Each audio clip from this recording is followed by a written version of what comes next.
before we step under Savannah's live oaks and into the square where bodies were priced like barrels and bells, do one thing for me. If you're listening in the dark, or driving past places that remember more than they tell, subscribe to Tales Never Told. Ring that bell and drop your city in the comments. Stories like this, bought, sold, and then buried, deserve daylight. The block sits low to the ground, so old the quarried stone looks like stale bread. Folks pass it every day thinking it's a planter's stand or a forgotten step. They don't know about the iron rings sunk into its side like a pupil looking up, or the shallow groove where a man's heel wore a half moon over 30 winters. They don't know about the ledger kept under the counter at the market house, bound in red leather, pages that flake like dried leaves when you breathe on them. They don't know that if you scratch your thumbnail slow along the block's edge at midnight, the grit will hum. Dawn to do it. Not yet. Savannah in high summer smelled like sugar and salt and rope. Ships slid in along Bay Street fat with cotton and rumors, and factors creaked with gentlemen whose hats were cleaner than their souls. In the hall beneath the clock, the crier's bell was polished with spit until it caught every lamp like a small sun. People called this stretch of stalls the exchange, the market. The arcade names change when you are ashamed of what you're doing. But the block kept only one name for itself, a word it never said out loud.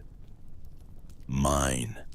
The day it learned the taste of a curse, rain came sideways off the river, drove into the market like hands. The square flooded shin deep so quick boys on errands yelped at fish flashing between their knees. Merchants tried to keep their goods dry and failed, which felt like justice for a small, exact moment. Up on the block, the overseer pried, a man with shoe-black hair and a smile that put you in mind of shutters slamming, dinged the bell with his knuckle and nodded to the auctioneer. "Let us begin," the man called, as if the day had been waiting politely out in the street. He opened the red ledger and set his palm on the first name like a blessing he had no right to give. Across the square under the eaves stood a young woman in a second-hand dress, rain pearls in her lashes. An ordinary dress, an ordinary face if you didn't look twice. People didn't tea mostly. Her name was Hester, born near the Black Swamp, sold twice before her voice even got its grown-up sound. She had been brought to market with a lot her brother Judah and her son Zeke, age 7, who kept counting the bells instead of counting the bidders like pride told him to. Hester had the habit of staring past men, which men hate, and the other habit, more dangerous, of listening to stone. The block spoke to her the minute she stepped up, low and patient like the river. Not words, a feeling of the names it had swallowed all pressed together, warmth under her feet where there ought to have been cold. She set her heel in the shallow half-moon without thinking, and felt a man's prayer rise into her arch. Not a preacher's prayer, those were always too tidy. A father's kind of prayer. Please let me be sold with my boy. Please let my owner's horse go lame so I have another day. Please let lightning strike where it counts. Pride said, stand still, the way men say it when what they mean is be a table. She stood. The auctioneer said numbers the way men do when numbers are a shelter for their hearts. Bidders lifted fingers like they were testing rain. Hester didn't hear any of it. The block was humming through the soles of her feet, and it sounded like the word, remember, being sharpened. She bent her head just enough to keep her face from anyone who wanted to buy it, and spoke so quiet only the stone and the boy could hear. Zeke, she breathed, when he sells us apart, you don't let his bell be the last sound. Zeke nodded without looking at her, still counting rings, brave the way 7-year-olds are brave because they don't know any other word yet. Judah stared dead ahead, jaw set, a scar on his chin white as a gull's wing. He had salt under his nails from a lifetime of hauling things that belonged to other people and a mind full of maps that could find the back road out of anything except a bill of sale. At the edge of the crowd stood a man who didn't fit. City clothes, yes. Ledger in his pocket, yes, but his boots were wrong river mud dried into the seams, the kind men get when they've been walking marsh in the dark listening for dogs. He watched Hester and her lot the way a carpenter checks a beam. Not for beauty, but for strain. His name was Declan Hart, his business storage, and he had come to the market to buy a crate with lungs in it. The committee of receivers, those gentlemen who lent money with one hand and straightened your collar with the other, had hired him to keep things convenient. He'd done convenient a long time. It had paid, and it had blackened him. He thought, on a night exactly like this one, about another job, another block in another town where the Red Book called a man prime and then recorded his death as inventory variance. He took off his hat for the length of a breath and put it back on again, like he was trying to remember what it felt like to be pilgrim clean. The auctioneer said "sold" so loud the bell flinched. A bidder in a cinnamon coat had bought Hester out from under the half moon, and a man in a rough wool jacket a few lots back had bought Zeke. Pride grinned and turned pages. He did not see the way the boy-s counting stopped. He did not see Hester's hands go still as ice. Sometimes curses require salt or blood or a Latin word nobody can pronounce. This one required a bell in a market that had forgotten what churches were for. Hester lifted her head, looked straight at the iron ring sunk into the block-s side, and gave the square the one thing men can't afford when they rebuying. Witness. You will remember. Him, she told the ring. You will call him by his whole name when the men who bought him 1T. You will not let the number be enough. Men laughed because a woman speaking is always a joke to men who think they invented the counting of money. Pride laughed loudest. He struck the bell to remind the rain who told time here, and Hester flinched, then smiled the smallest, sharpest smile you ever saw. The block warmed under her feet. In the market house loft, a clerk stopped writing and didn't know why. A gull screamed and dropped a fish head exactly where Pride would later slip. Down on River Street, a barrel rolled itself off a dolly, though nobody touched it, and bumped 3 times against a post. 1, 2, 3, like a name you ring for the dead when there's no grave.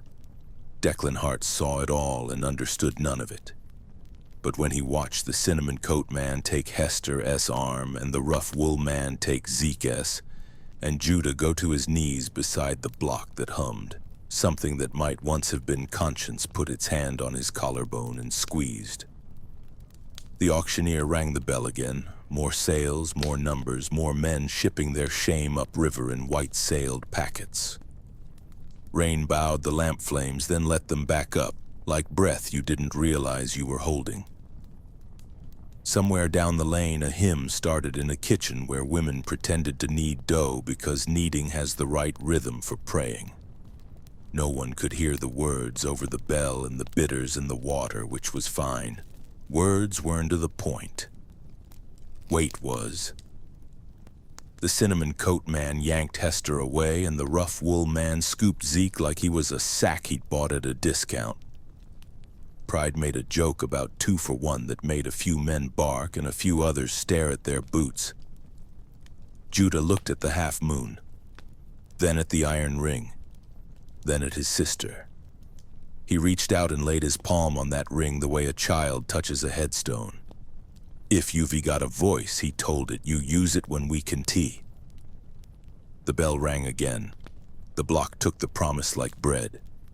And then only then the market house clock hiccuped, lost count, and chimed 13 at noon. The laughter dried. Superstition is a coward until it isn't-y. Men made loud jokes to chase the shadow back into the rafters, but their eyes cut toward the river in the same breath. Pride raised the bell to bring the day to heel, and the clapper stuck in its throat. He shook it harder. It sounded once like a struck tooth. Hester smiled again, small as a needle. Zeke stared at the bell with the fierce, wrong-time understanding that sometimes visits children. Judah looked up at the market house loft where the red ledger waited with its mouth open. Savannah says it doesn't remember this day. The papers wrote about unusual weather and vigorous trade, and the red book turned its face to a clean page when the lamplighters came. But the block remembers because blocks have nothing to do but remember, and the river remembers because forgetting is not in its character. And if you stand there on a wet August afternoon and lay your hand on the iron ring like a man greeting a dog that's been kicked too often, you will feel it. The thrum of a bell trying to call a name it doesn't own yet. Rain turned the Market S rafters into a drum. Hester felt the Block S warmth leave her soles the instant the cinnamon coat dragged her away. It wasn't a grief that nearly buckled her, it was silence. Distance makes stones go quiet. She looked back once and saw Judah S. palm still on the iron ring, a man swearing an oath without language. Across the square, the rough wool buyer hoisted Zeke and shouldered through the crowd toward the river steps. Zeke's mouth opened, not to cry, but to count 1, 2, 3 then as the bell stubbornly stuck 4, 5, 6 on his own breath. Declan Hart moved without thinking. He fell in beside Judah like they'd been sent on the same errand. "You're with her?" he asked low. Judah didn't look away from Zeke. "I am with whoever I have left. The rough wool man'll take the boy by skiff to Hutchinson and then out to the island stands," Declan murmured, eyes fixed on the stairs to River Street. He wanted to wait for the storm to clear. "He'll want the tide high. You know the ferry cut? I know the marsh better than my own face. You want him back?" Judah finally looked at Declan, and Declan felt weighed and measured, and for the first time in a long time, worth the trouble. "Name your price," Judah said. Declan shook his head. "Not money." He touched his breast pocket where his own ledger sat. "Something that cleans a thing I dirtied." He tipped his chin toward the market house loft, toward the red book. "Help me get to that, and I'll help you get to the boy." Pride clanged the bell again and winced when it answered like a broken tooth. "Replace the clapper," he barked. "And where's the loft clerk?" The clerk Finch had frozen at his desk when the clock chimed 13. His pen had carved a neat tear through the last name he wrote. Ezekiel, no surname, lot 27. He pressed a finger to the slit the nib made and watched ink bead around it like a wound refusing to close. Finch was a man who believed in lines and columns.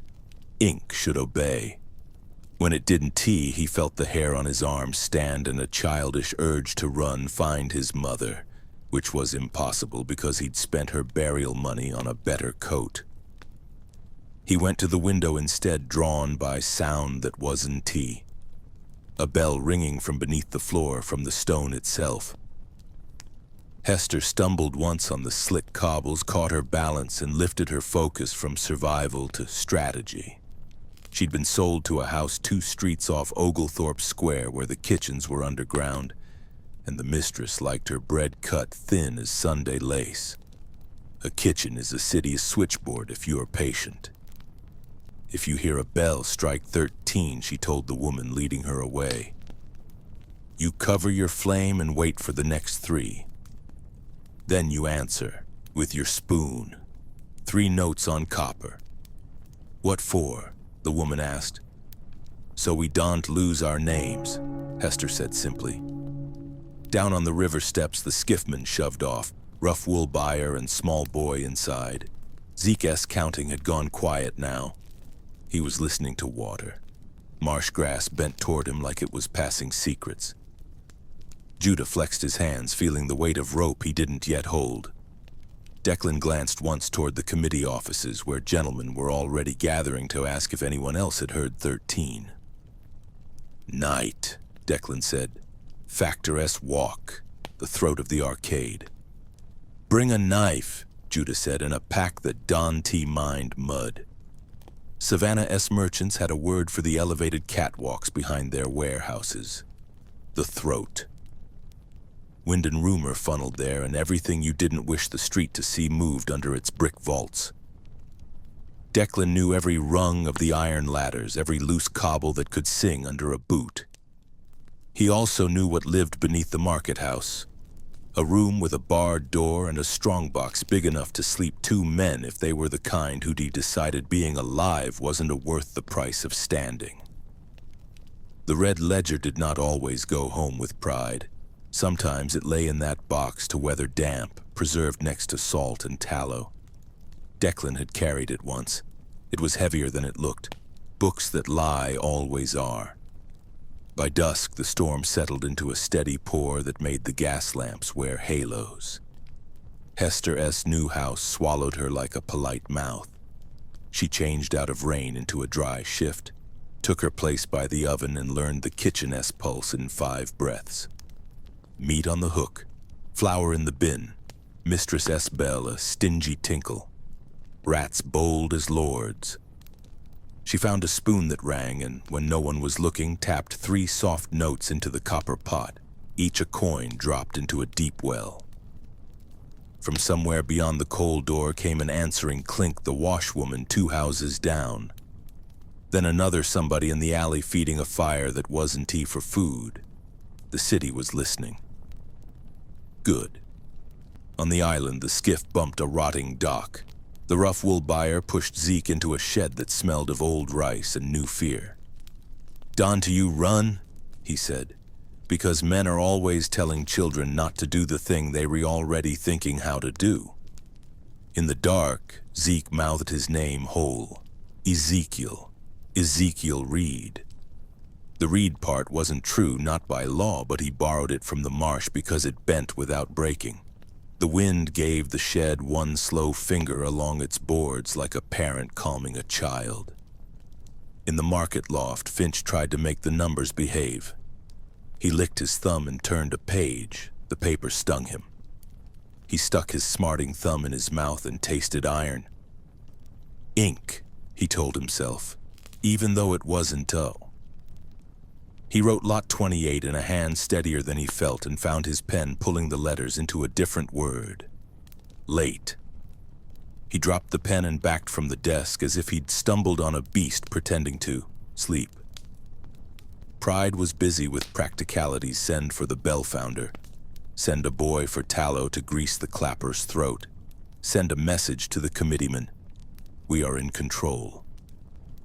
He said those last 4 words so many times he half believed them.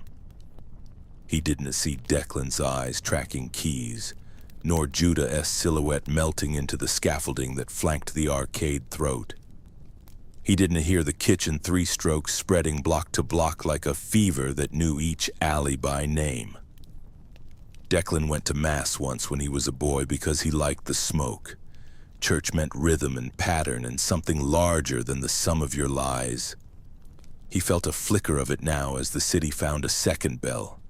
Copper, spoon, knuckle, nail, pan, rail, ding, ding, ding, and underground liturgy. He put his hand on the throat-s cool bricks and breathed with them. Soon, he told Judah below, though Judah hadn't asked for comfort. Soon, Judah echoed, though he didn't trust hope. Night sharpened the market into edges, the gas jets hissed. Factor S Walk became a tunnel where lamplight ran out of breath. Declan ghosted through the arcade, keys kissing each other in his pocket. He passed men he'd paid to look the other way and men who'd paid him to forget their faces. He nodded like everything was normal because men survived that way. Judah came the riverway, barefoot, mud to his ankles, a coil of rope over one shoulder and a sack of nails under his arm. He mapped the gap between guard and wall with a carpenter's eye where a man with the right bones could fit, where a latch would catch, where a whisper might carry better than a shout. When he reached the foot of the ladder that climbed to the loft window, he waited. Patience is a tool. Hester had taught him that before her voice changed from child to iron. In the kitchen, Hester ladled stew without looking up. The mistress ate with her head bent to the paper. Unusual weather confounds trade and rang her stingy bell for more salt.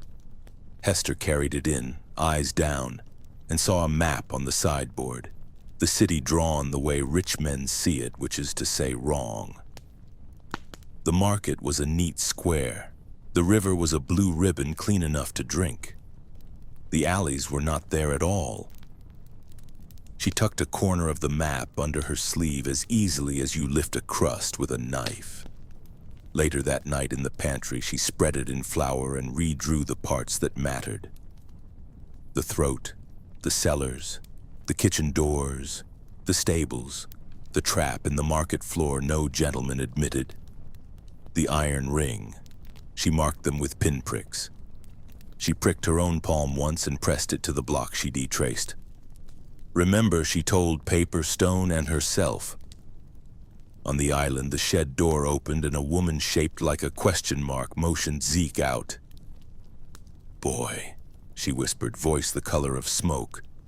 "What is your whole name?" he answered without flinching. "Ezekiel Reed." "Reed will do." She put a string into his hand, blue beads from a bottle tree, smooth from 100 summers, of wind. You keep count on these, not on their bell. 13 for a warning, 13 for a way home. "Who are you?"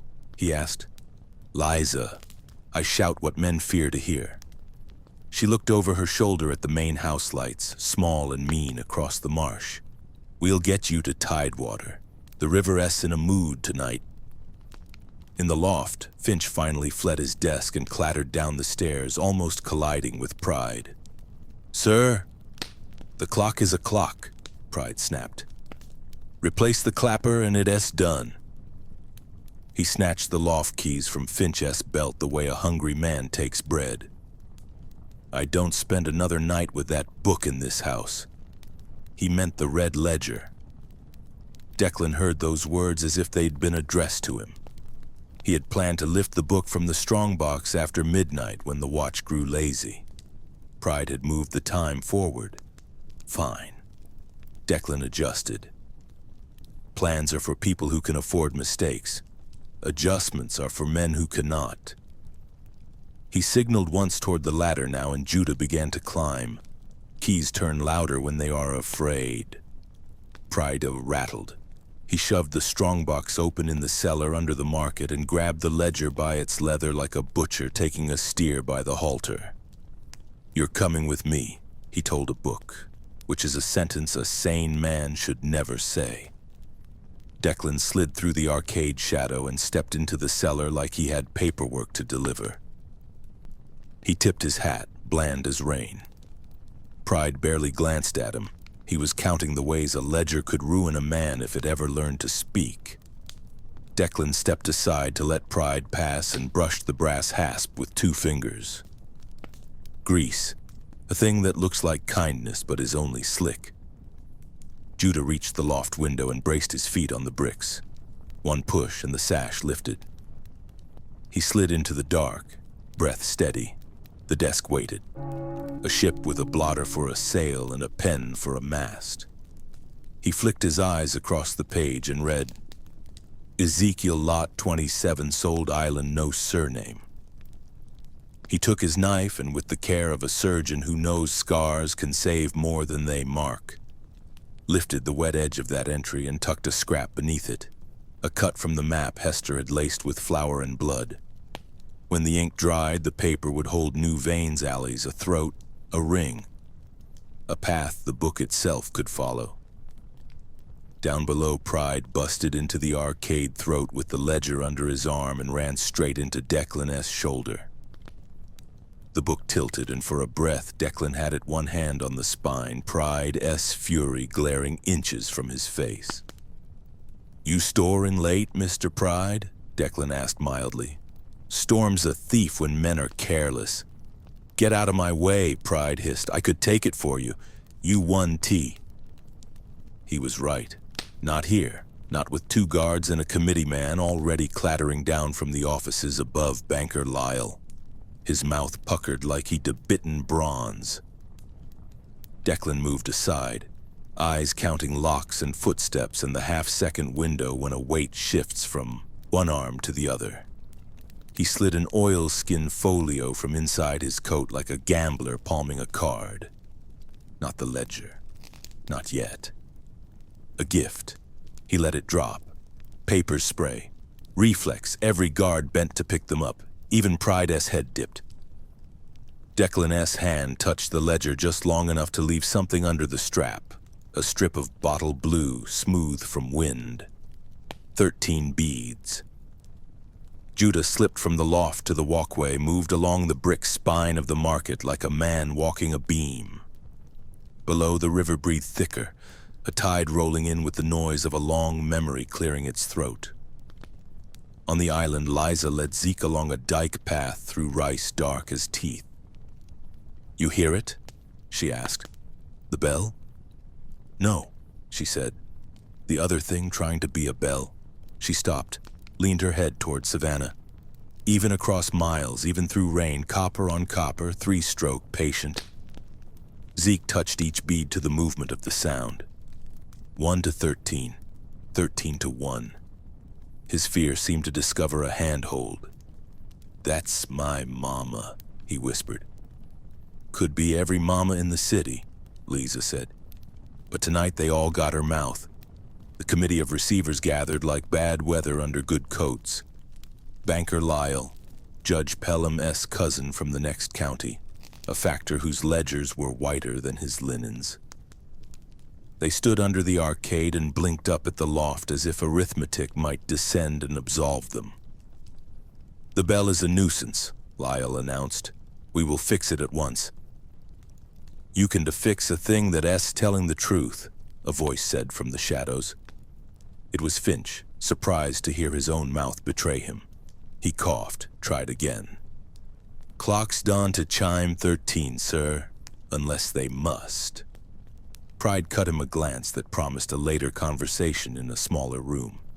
He shoved the red ledger into Lyle's hands. "Hold this.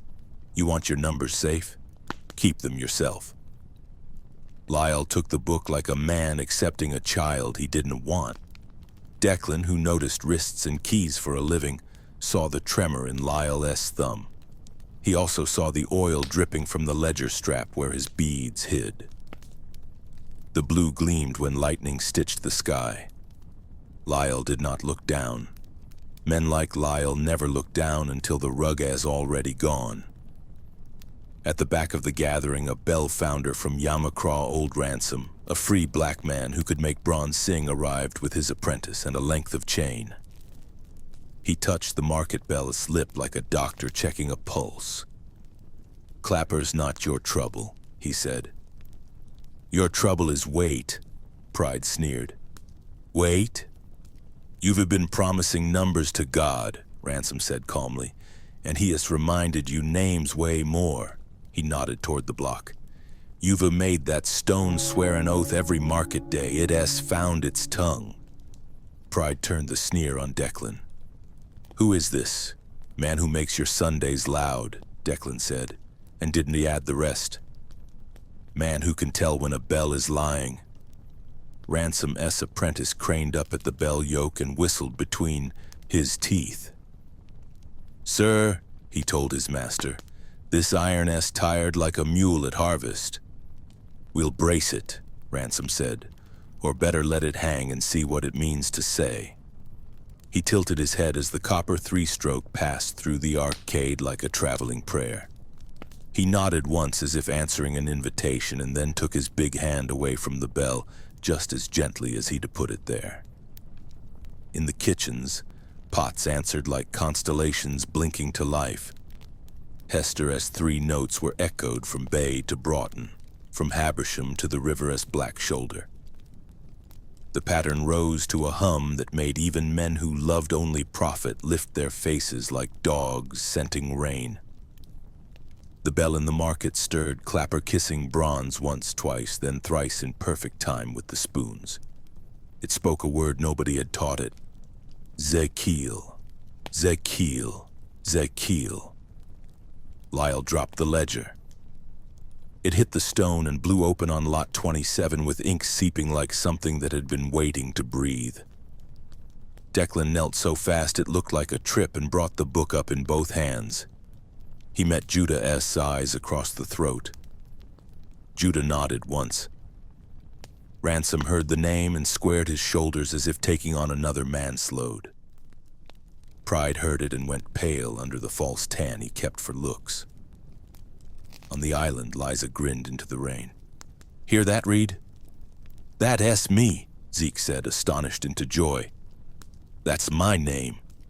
"Then we go," she said. "When a city calls a child by his whole name, a river will make a road." They moved like blood returning to a numb limb. Declan cut downstream through the arcade, ledger under his coat, posture easy, the way you carry a package when you want the world to yawn at it. Judah took to the catwalks, shadow to shadow, the rope slung like a sash. Ransom went up the bell frame with his apprentice, chain over his shoulder, not to fix yet, but to hold if holding became the difference between omen and accident. Pride sent 2 men to fetch the watch and 1 to follow Declan. "Storage," Pride spat, "always around when there's something to put away." He felt naked without the book. He wanted it in his hand under his boot, burned into ash he could feed to hogs. He wanted the bell-less tongue cut out. He wanted the rain to stop telling secrets. Hester wiped her hands and lifted the cold door. She set the stolen map on the flagstones and marked a new line. Island to wharf, wharf to arcade, arcade to ring. She pressed the meat of her thumb over the half-moon she'd de-drawn and listened. The block under the market is not a prophet. It is only honest. It does not see futures. It remembers what footsteps made it and where the weight went next. It thrummed now with Judah S. path and Declan S., with Ransom S. chain and Lyle S. fear. It found Zeke like a candle finds a wick in the dark. Hester closed her eyes and used the voice she never used in rooms where men thought salt belonged to them. 13, she whispered. 13 and the door. On the island, Liza led Zeke along a tawalala ditch where oily water bore the shapes of clouds. The tide had turned without telling anyone and began to run home with a hurry that made the marsh hiss. They hit the river and found a canoe some hunter had stashed and never locked. "We'd better be 2, Liza said. "I can paddle." "I know," she said, and put the beads back into his palm. "Count the strokes that matter." They slid into the channel just as a lantern on the big house gallery swung wild and voices started up sharp. A shot cracked the rain. Liza did not flinch. She bent her back to the river like a woman working dough. Zeke counted strokes and heard over them the spoon song from Savannah, thin but certain as a spine. "Ze keel, ze keel, ze keel." Ransom anchored the bell rope with a turn of his chain. "Easy," he told it, absurd and correct. "You all be heard." The bronze shivered like an animal that wants to shake water from its hide. "Tonight you are not theirs," he said. "You're the City S." His apprentice, eyes wide, nodded as if he'd just been sworn into something older than a trade. Declan ducked into a storage arch and almost ran into the Committee S watchman.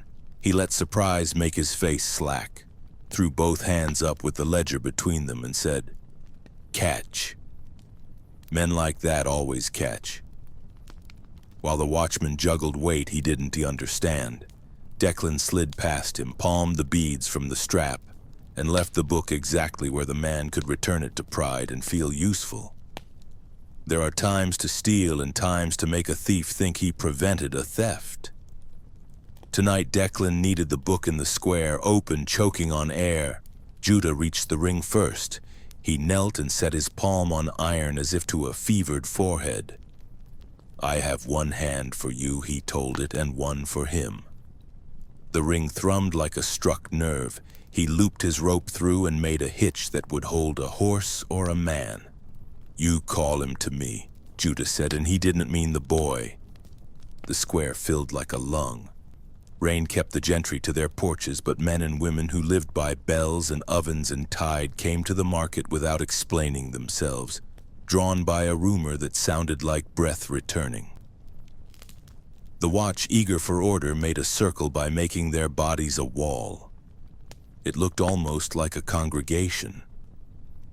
Pride arrived, took his ledger back, and mounted the block as if it owed him rent.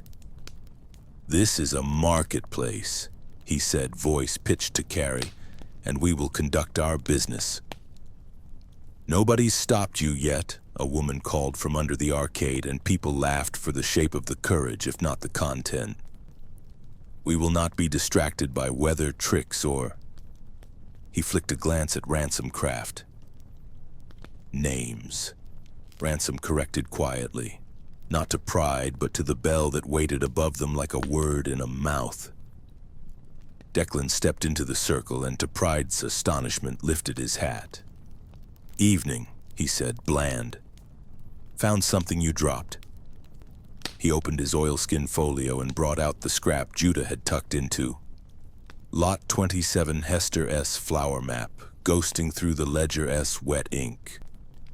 The page had taken the imprint like skin takes a bruise. The market wasn't a neat square anymore. It had a throat, it had kitchens, it had an iron ring and a half moon and a path from an island scribbled in with a child as stubborn hand. The red words, numbers, and names lay on top of new lines that told the truth of movement. "What is that?" Lyle demanded. "A correction," Declan said, "from the city." Pride snatched for the book. Judah S. rope went taut. The ring answered like a plucked string, and the bell above answered it in turn, 1, 2, 3 beats that registered in every pot and rail, spoon tapped from here to the river mouth. Hester stepped out of the shelter of the arcade, apron soaked, hair slicked to her neck. She didn't mount the block. She stood beside it. She put her hand back on the half moon as if taking up a conversation and said, clear enough to reach the rafters, "Ezekiel Reed." She did not shout. She did not beg. She named him like a door being opened. The bell rang 13 again, clean, deliberate. The watchman flinched. Ransom didn't tee. "It is not for you," he told them. "It is for the road." Out on the river, a canoe slid under the bluff. Liza S. shoulders burned. Zeke S. beads clicked in his wet fist. Lanterns bobbed on the wharf where rough wool men had started to shout. The tide gave them one long push like a parent's hand at a child's back. They kissed the stairs with their bow, and Zeke sprang, wet feet slapping slick stone. He didn't fall. He didn't look back. He ran toward the square because the bell was calling him like his name was a rope and the city was pulling. Pride saw the boy first.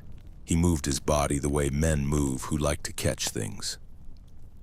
Judah stepped between them on the last stair, rope in hand, and Pride smiled, a small, dead smile that said he had been waiting to be given permission to enjoy himself. "There you are," he said, "and there you are." He meant Zeke. He meant Judah. He meant the ring. He put his hand on the ledger like a man swearing the wrong oath. The market made itself a courtroom without trying. The block was a bench, the bell a gavel, the crowd a jury that had already seen the evidence in their own kitchens. Declan opened the ledger again, not as Pride's clerk, but as a reader of the dead. Lot 3, Hannah split from infant. The bell struck once like a heart. Lot 9, Moses sold for being too clever with numbers. The bell gave him 2 beats and then a third, as if to say, "Stop counting losses. Count the living who can hear you." Lyle hissed to Pride. "Close it." Pride tried. The leather didn't obey. Pages resist prisons when the room is built of memory. Hester put her palm flat on the half moon and spoke soft. "We re not here for confession. We re-here for return." She lifted her chin at Zeke, who pressed himself between Judah's knees like a boy who'd run farther than his legs thought possible. "Stand up, child." He did. The crowd made a sound men don't have a word for because men rarely hear it. The sound of a city recognizing itself. Ransom's apprentice tugged his sleeve. "Sir, the yoke."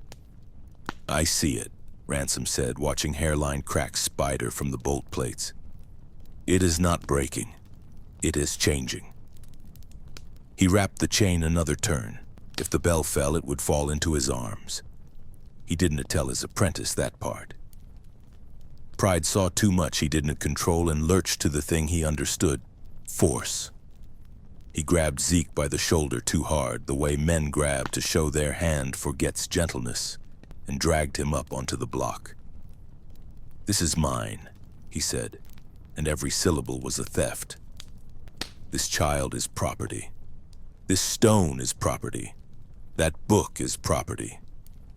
"Then pay the debt," Hester said, and the words were so clean the rain seemed to wash around them. "What debt?" Lyle demanded, outraged on principle. 13 for each name," Hester said, eyes on Pride. 13 for each family split, 13 for each bell that lied. She laid her palm on the half moon, and the block thrummed so deep everyone felt it in their teeth. "Or you give back what you took." "That is not how commerce works," Lyle said weakly. "That is exactly how oaths work," Ransom murmured. He felt the bell find a new note, lower, older. "Hold," he told it again. Declan found his voice where he'd buried it under years of convenience. "Call the names," he told Hester. "Make them answer." She did. Not all No City has enough night for that, but 10, clear, each a string tugged taut across the square.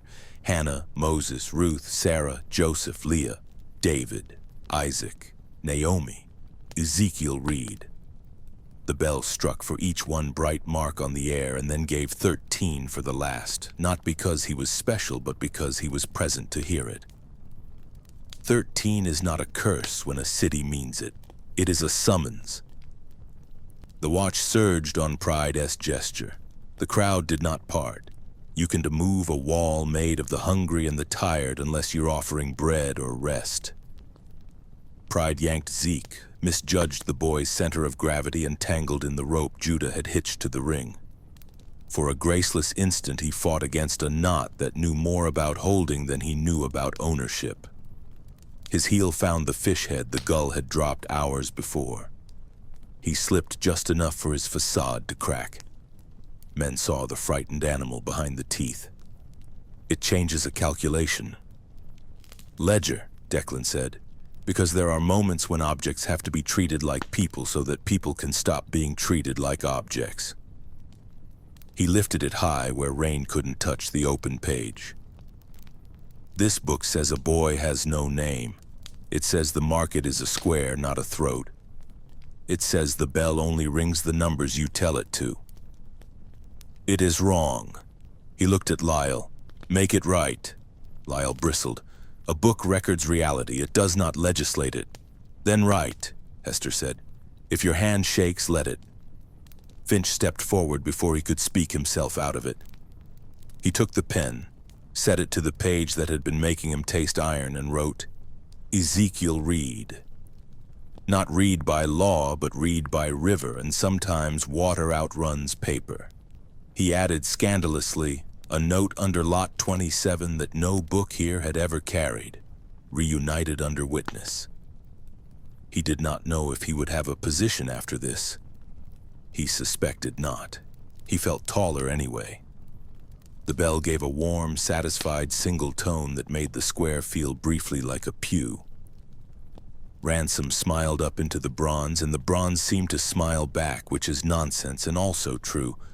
Pride, feeling control slip like fish through a fool's fingers, lunged one last time at the ledger, at the boy, at the block, anything to make the world behave. Judah met him halfway, not with a fist, but with the rope.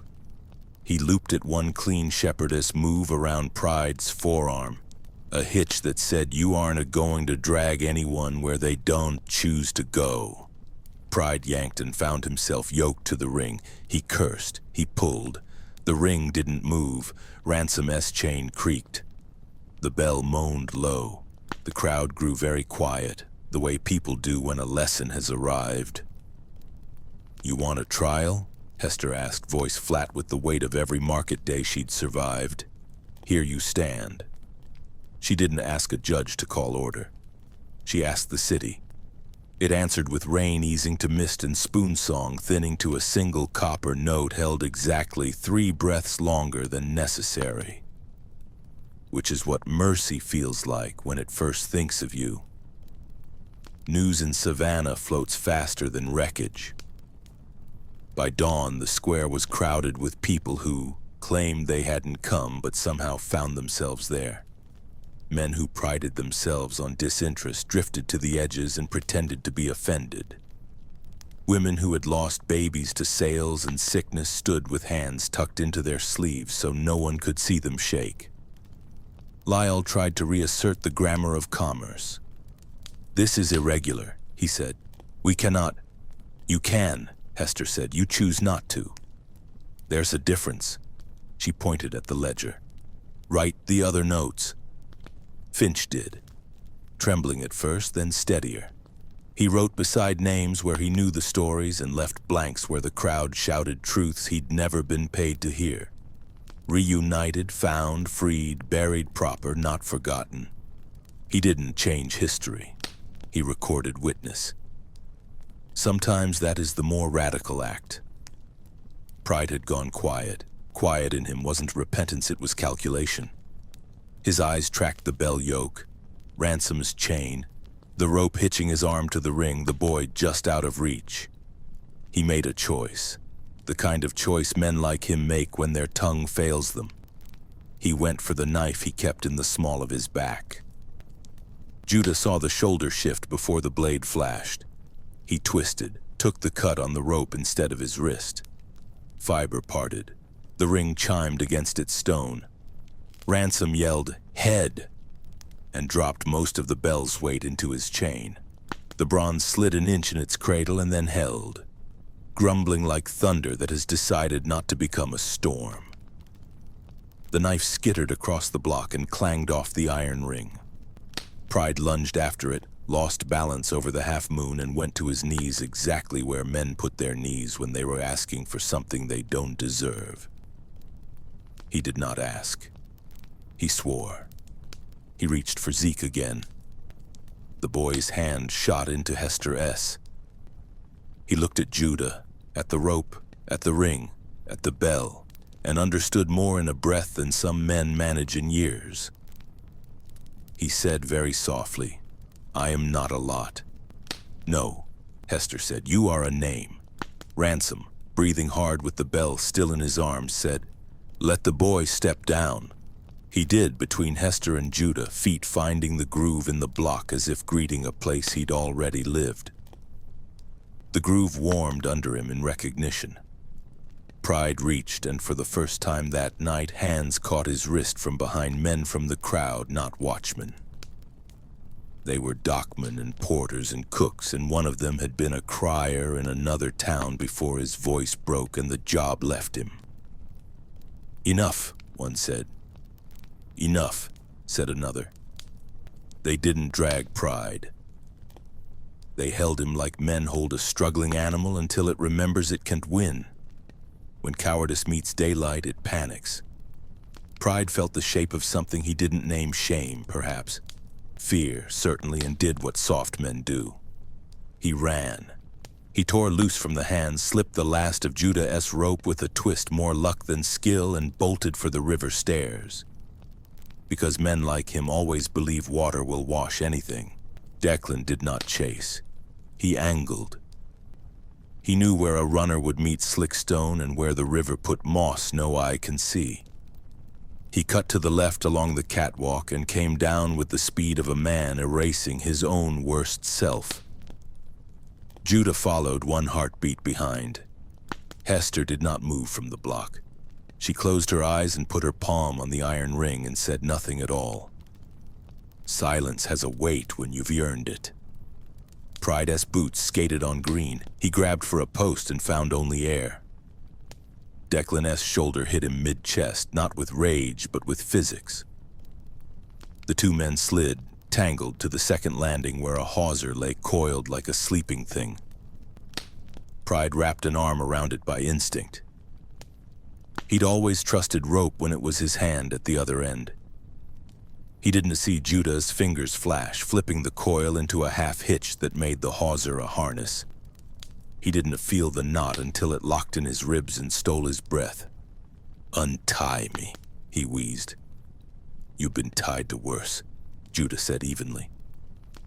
He looped the hawser once over the iron mooring ring twin to the one in the market square, black with the same old salt, and took a turn around a bollard. The river heaved like a chest under a sob that has been postponed too long. The line tightened and Pride found himself pinned between river and stone, tethered to the place he'd used to anchor other men. "Please," Pride said, and the word sounded odd in his mouth. "Did my boy say please?" Judah asked softly. "Did hers?" He nodded toward Hester above. Pride tried for dignity and found only water. It slapped his face like a truth. Ransom above lowered the bell back into its cradle with a grunt. "Hold," he told it a last time, and this time the bell answered with a tone that felt like a burden shared. He unhooked the chain and patted the bronze lip. "Work done." The crowd watched the river make its own judgment. Not vengeance exactly, not mercy either. Just an ending that fit the shape of the story. Declan took the knife from Pride's belt and tossed it into the current. He didn't look to see where it went. He turned and climbed back into the square because that S where the living were. Zeke had his beads in both fists. He looked at Hester. "Are we done?" "We are at a stopping place," she said. "That is the most you get." Finch, hands ink-blotted, held out the ledger. "You should see." He showed Hester the notes. Reunited under witness Ezekiel Reed. Names written where numbers had been. Hester didn't touch the paper. She nodded once at the half-moon. "You see?" she told the stone. "You keep saying it when we can tea." Morning put a weak gold on the market and made men lie about last night before their breakfast was cool. The papers wrote disturbance quelled, bell repaired, trade resumed. They did not mention a city singing with spoons or a boy whose name the bronze learned. The committee met and agreed to tighten procedures, which is what men say when they dawn to want to change. They hired 2 new watchmen and dismissed Finch because you can to let ink grow a conscience. Ransom got a curt note promising payment later that never came. He didn't mind. He had heard a bell tell the truth and he would sleep on that for years. Declan went back to storage and turned down 3 jobs that would have dirtied him again. When the 4th came, he took it and then didn't do it, which is sometimes the only way to make a living and a self. What happened to Pride? Ask the river. It keeps some things and returns others. A body washed up days later down by the bend, and the men who found it swore in low voices it wasn't him too much was different, but they buried what they had and let the river keep the rest of the answer. Hester moved houses the way wind moves smell quietly, pervasively. She did kitchen work until the woman of a house asked her to stop tapping the pots.